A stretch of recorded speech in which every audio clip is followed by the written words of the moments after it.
Olá, boa noite, a paz a todos. Chegando para a leitura de um versículo da Palavra de Deus, encontramos na primeira epístola do apóstolo Pedro, capítulo 1, versículo de número 8. Assim está escrito: ao qual, não o havendo visto, amais, no qual, não o vendo agora, mas crendo, vos alegrais com gozo inefável e glorioso. Estas foram palavras registradas pelo apóstolo Pedro quando ele estava falando sobre a esperança da salvação.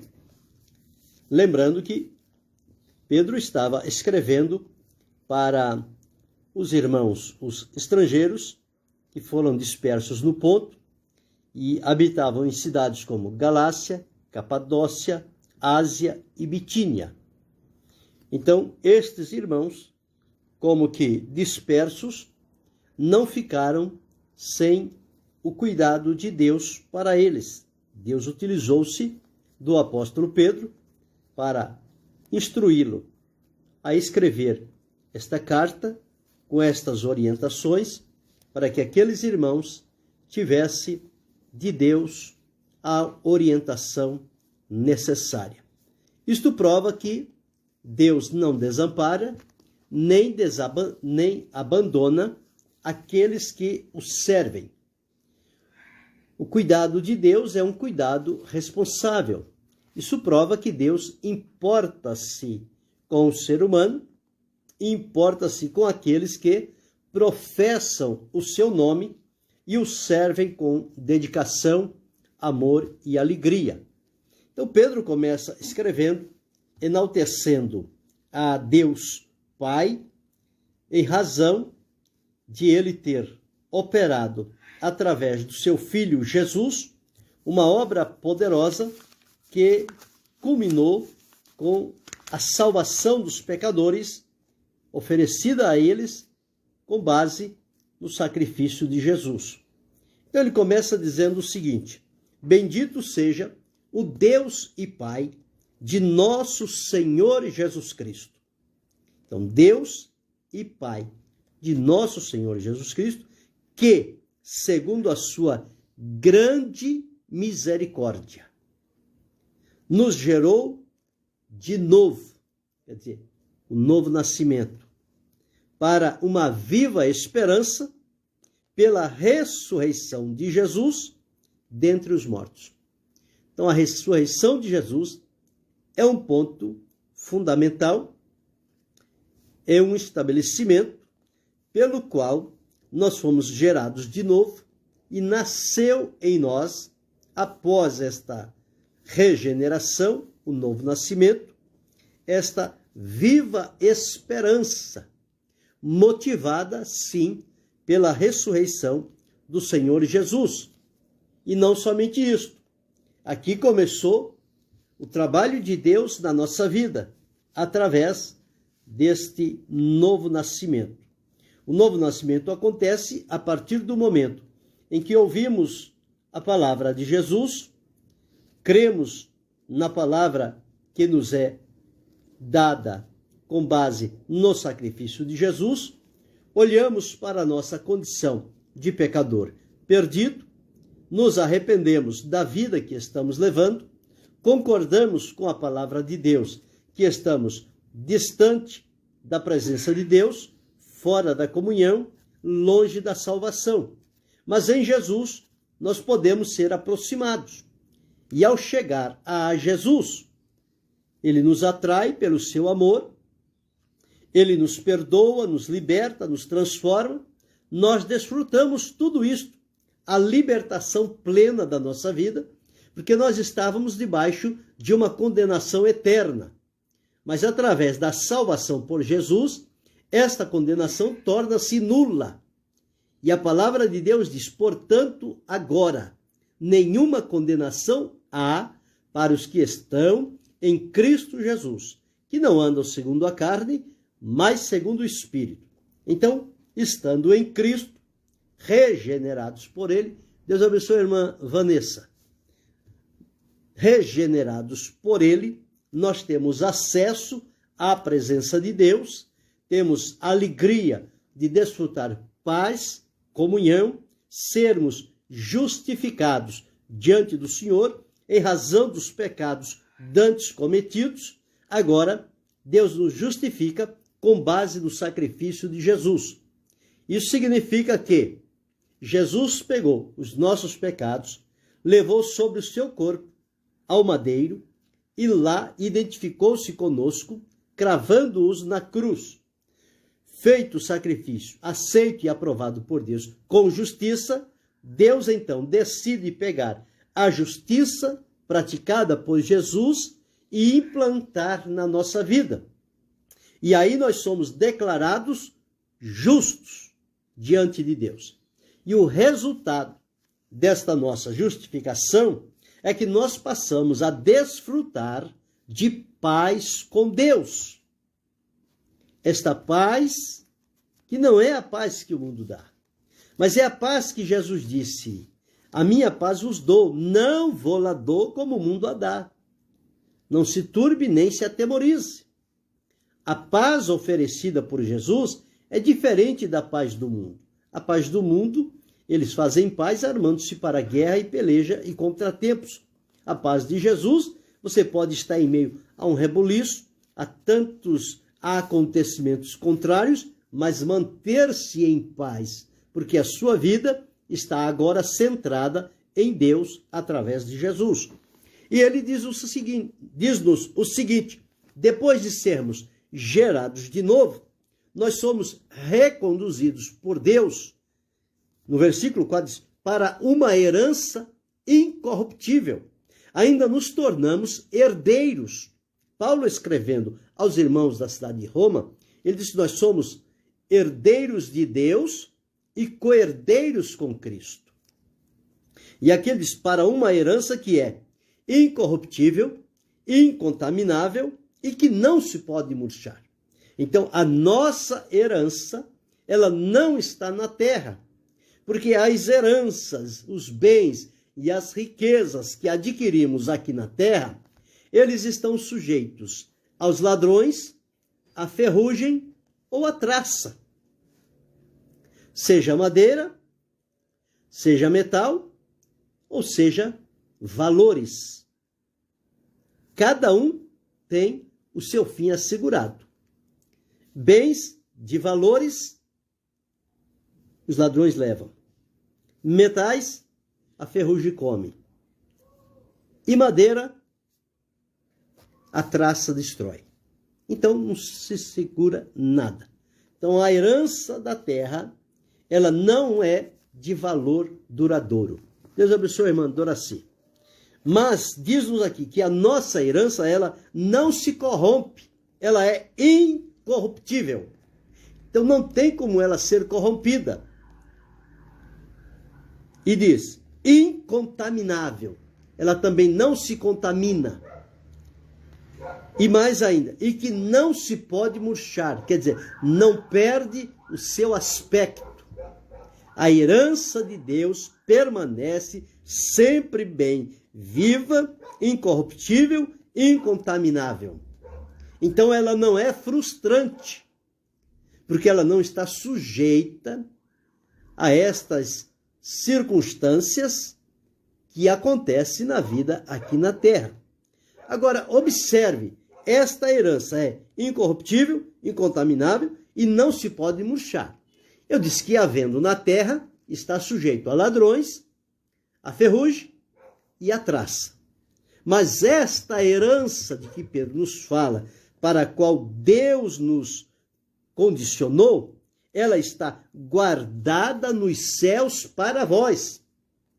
Então, a herança que Deus determinou para cada um de nós, fazemos parte desta herança, ela está guardada nos céus. Lá no céu, os ladrões não chegam, a ferrugem não chega, a traça não chega. E o caráter dessa herança é incorruptível, incontaminável e não se pode murchar. É a minha herança, é a tua herança, é a nossa herança. Nós somos participantes desta riquíssima esperança em Deus. que ele colocou ao nosso dispor. E diz que, agora, aqui na terra, nós estamos guardados mediante a fé. Então, não temos que colocar o nosso coração nas coisas da terra, porque o nosso tesouro, preparado por Deus, ele não está na terra, ele está no céu. Então, e mediante a fé, nós estamos guardados na virtude de Deus para a salvação, já prestes para se revelar no último tempo. Quando esta salvação revelar-se no último tempo, nós iremos à presença de Deus e desfrutaremos desta herança eterna. Então é aqui que nós encontramos. Aqui somos guardados pela fé. Mas a nossa herança está lá. Por isso que Paulo disse, se já ressuscitastes com Cristo, buscai as coisas que são de cima, onde Cristo está assentado.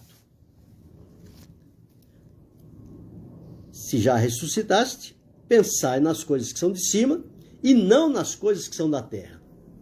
Porque as da terra estão sujeitas ao que já disse, ao roubo, à ferrugem e à traça.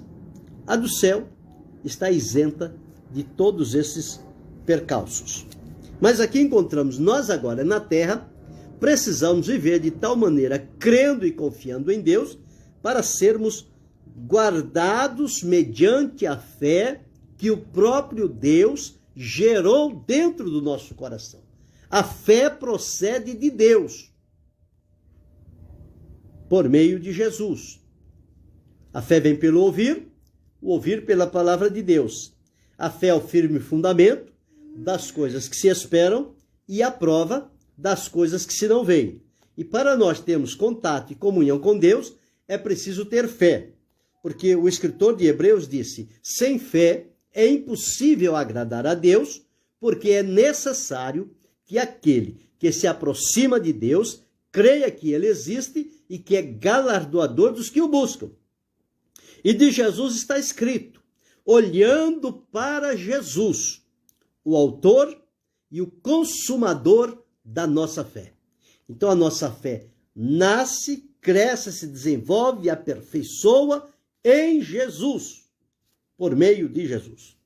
Então aqui nós estamos guardados mediante esta fé para a virtude de Deus, ou seja, para a operação do poder de Deus para a salvação, já prestes a se revelar no último tempo.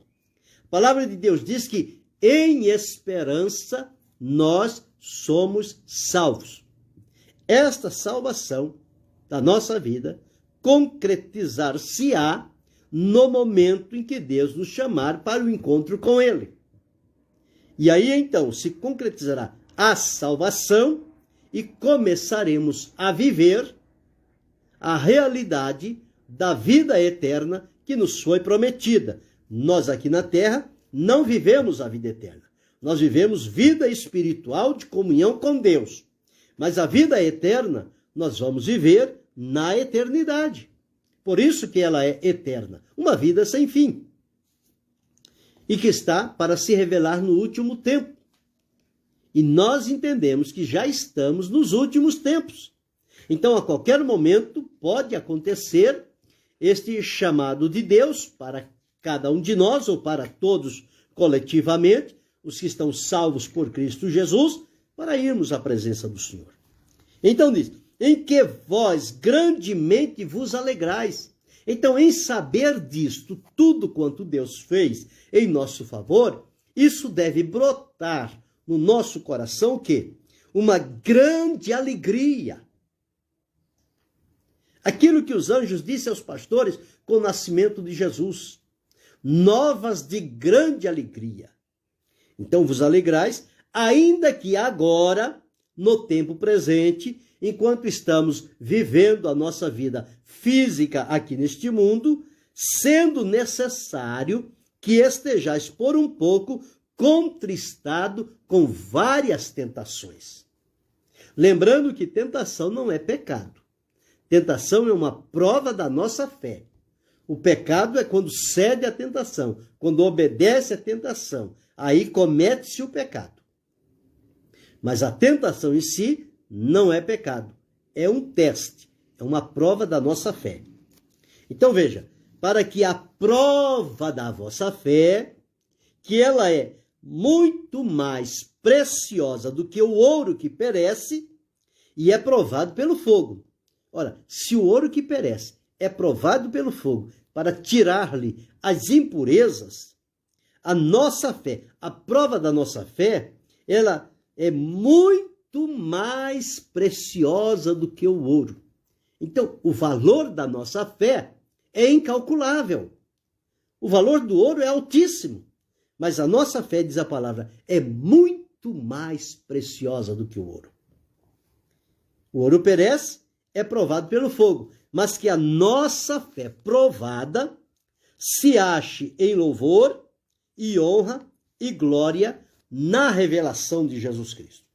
Então esta foi a mensagem do apóstolo Pedro para aqueles irmãos estrangeiros e dispersos no Ponto, Galácia, Capadócia, Ásia e Bitínia. E hoje para nós que vivemos aqui, nós vivemos como estrangeiros e peregrinos, ou forasteiros e peregrinos aqui na terra. Aqui não é a nossa morada, aqui não é o nosso lar. Nós somos cidadãos da família de Deus. A morada que nos foi preparada e a pátria celestial, Deus preparou para nós. A nossa pátria está nos céus e é para lá que nós vamos. Por isso, devemos enfrentar aqui estas provas da fé que virão e não ceder a elas. Então eu li no início o versículo 8, que diz assim: ao qual não havendo visto amais, no qual não vendo agora, mas crendo, vos alegrais com gozo inefável e glorioso, falando de Jesus. Ora, nós observamos aqui o que Deus fez através de Jesus. Ele, pela sua grande misericórdia, através de Jesus, nos gerou de novo, ressuscitou a Jesus, deu sustentação à nossa convicção pela salvação, prometendo-nos, se na ocasião do encontro com o Senhor estivermos dormindo, fomos levados à morte para o descanso, nós seremos ressuscitados à semelhança de Jesus, que foi ressuscitado. Se estivermos vivos, seremos transformados. E nos prometeu uma herança que é incorruptível, incontaminável e que não murcha. E que não está na terra, mas está no céu. Tudo isso levando para os nossos olhos, o nosso coração, o nosso espírito, se voltar para o alto. Quando se fala para o alto, está se dizendo para Deus.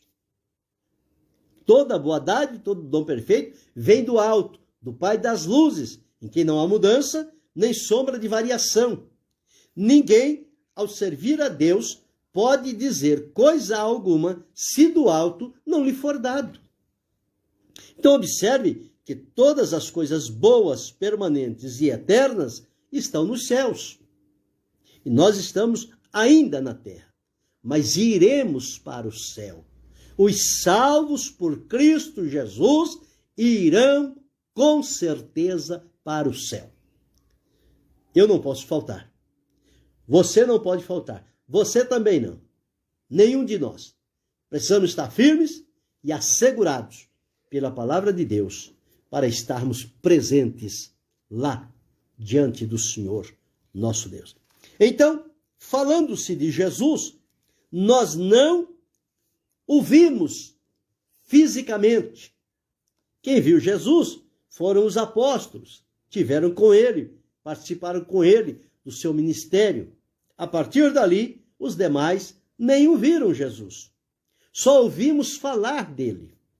Mas a mensagem que falaram a respeito de Jesus é uma mensagem tão segura, tão impactante, que ela move o nosso coração, a mesmo não tendo visto o Senhor, nós o amamos plenamente de coração.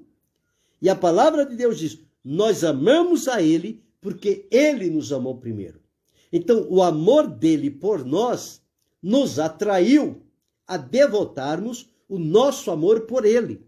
não é o amor para recompensar o que Jesus fez. Não existe esse amor. Nós não temos condição de recompensar nada que Jesus fez. O nosso amor sempre ficará muito aquém do amor de Jesus. O amor de Jesus está muito altíssimo.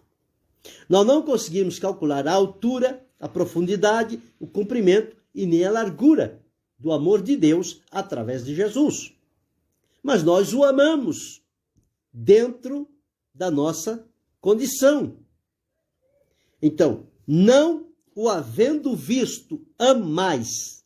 Então, nós amamos a Jesus. E Jesus disse a Tomé, quando ele apareceu depois ressuscitado, Tomé não estava, os discípulos disseram, o Senhor apareceu a nós. Tomé disse, não creio. Se eu não vir os sinais dos cravos e não meter o meu dedo no seu lado, de modo nenhum eu vou crer. Passado 8 dias, Jesus se apresenta novamente, Tomé está presente. Jesus dirige-se a Tomé e diz, Tomé, vem aqui. Olha aqui as minhas mãos, vê que sou eu mesmo. Olha aqui o meu lado, Tomé. Mete aqui o teu dedo e vê que sou eu mesmo. Tomé disse, Deus meu e Senhor meu. E Jesus disse, Tomé, por que me viste e creste? Bem-aventurados os que não viram e creram. É a nossa condição. Nós não vimos Jesus, mas nós cremos em Jesus. Nós amamos Jesus. Nós proclamamos Jesus. Jesus tem feito tanto bem para a nossa alma, só de nos libertar do pecado e de uma condenação eterna, isso já é tudo para nós. E nos prometer uma salvação e uma eternidade com Deus, participando de toda a herança celestial, não há coisa que encha mais o nosso coração do que gozo e alegria por saber a maneira de Deus agir com cada um de nós. Então, não havendo visto, amais, e no qual não vendo agora, ainda não estamos vendo, mas crendo, vos alegrais com gozo inefável e glorioso. Então, nós não vimos e não estamos vendo agora, mas o amamos, continuamos crendo nele, e este amor e esta fé que está em nosso coração gera em nós uma alegria com gozo inefável e glorioso. Mas o apóstolo João escreveu na sua primeira epístola, no capítulo 3, o seguinte, diz assim, amados, agora somos filhos de Deus e ainda não é manifestado o que havemos de ser, mas sabemos que quando ele se manifestar, Jesus, seremos semelhantes a ele, porque assim como é, o veremos. Então temos aqui uma promessa que nós vamos ver a Jesus na glória celestial. Então, não vendo agora, mas crendo, nós temos uma alegria, um gozo inefável e glorioso. É isso que deve nos manter firmados em Deus através do Senhor Jesus, que nós não o vemos agora, mas mesmo assim o amamos e cremos. E isto gera alegria ilimitada na nossa vida. É a chamada alegria da salvação.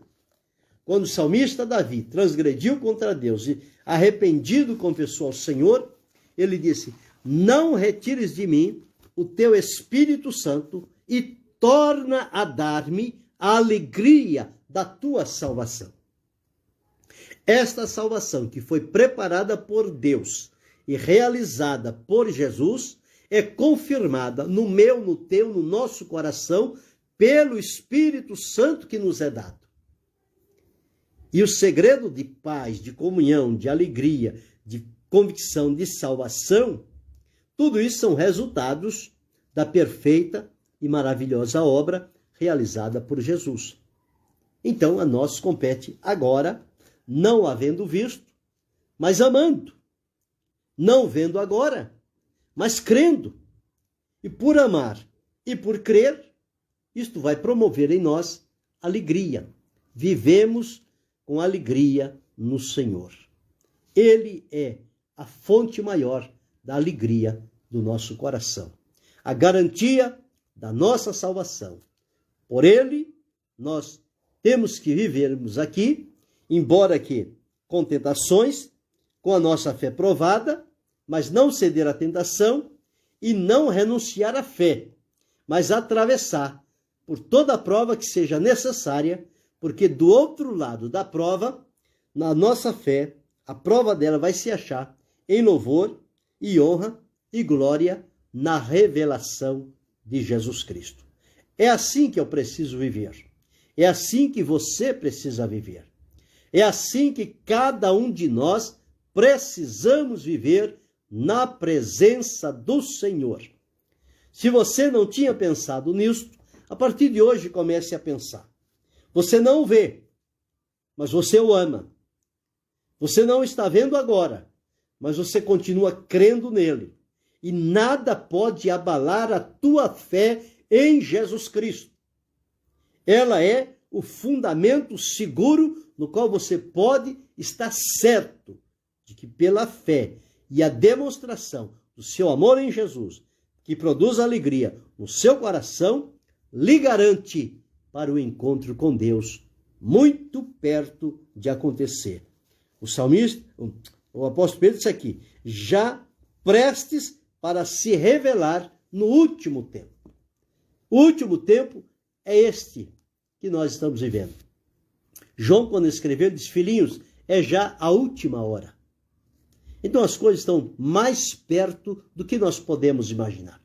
Agora, não podemos fazer plano, é para tal dia, é para tal ano, é para tal hora, não. Isso não compete a nós. Isto é uma particularidade de Deus.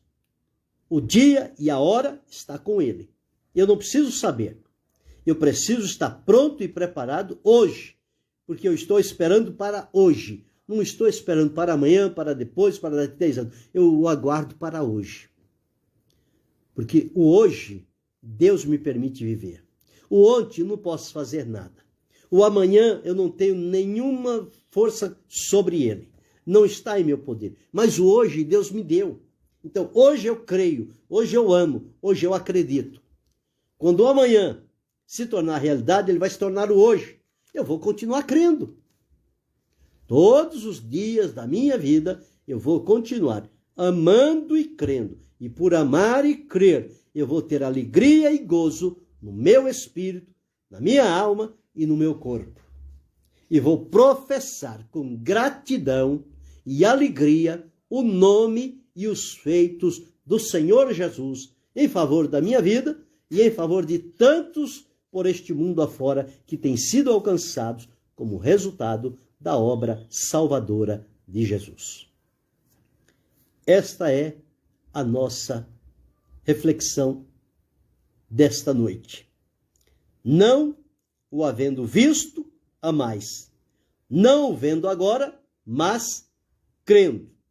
E como resultado, vos alegrais. Guarde isto. Querendo Deus, amanhã retornaremos.